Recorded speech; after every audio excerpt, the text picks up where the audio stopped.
মই vice president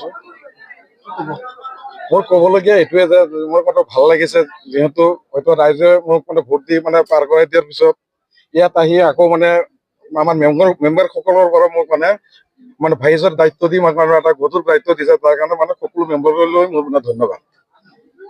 এতিয়া মানে ধৰক মোৰ যিখিনি মানে কৰণীয় যিখিনি কাম আছে, এজন ভাইচ প্ৰেচিডেণ্ট হিচাপত প্ৰত্যেকজন মেম্বাৰৰ হয়তো মানে ধৰক উমলাধাৰ জিপিৰ মানে 10জন মেম্বাৰ আছো, 10জন মেম্বাৰৰ হয় মানে যিটো লিগেল যিটো মাত মই মানে মাতি যাম, এইটো মোৰ মানে এটা মানে আশা, আৰু মানে মুঠতে মই মানে কোনো ধৰণৰ দুৰ্নীতিমূলক মানে হেৰিত মই মানে লিপ্ত নহওঁ। পঞ্চায়তত কি মই মানে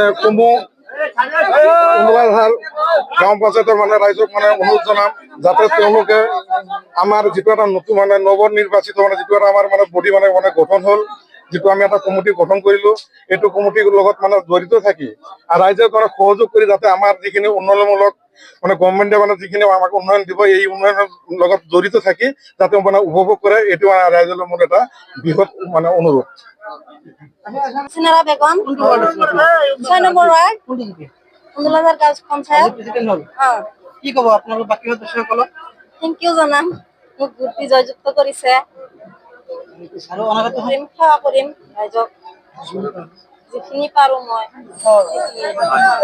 যিকেইজন সদস্য আপোনাক মানে কামটো হৈ আছে, উন্নয়ন হৈ আছে, আপুনি নতুন কি পদক্ষেপ? রাস্তা ঘাট, বিশেষকৈ কি সমস্যা আপোনাৰ ডিস্ট্ৰিক্ট? শিক্ষাগত সমস্যা, গৰাখহনীয়া, মছজিদ মাদ্ৰাসা, এইবিলাকে আৰু সমস্যা সমাধান কৰিবৰ কাৰণে চেষ্টা কৰিম, প্ৰচেষ্টা চলাই যাম।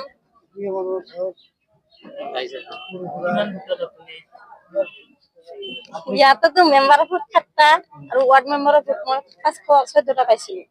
আপুনি 7জন মেম্বাৰ ভোট পাইছে? বাকী 3জনে পোৱা নাই? বাকী 3জনে পোৱা নাই। এই 3জনৰ আপোনাৰ দৃষ্টিত 7জনৰ সমানে হ'বনে? হ'ব, সমানে হ'ব।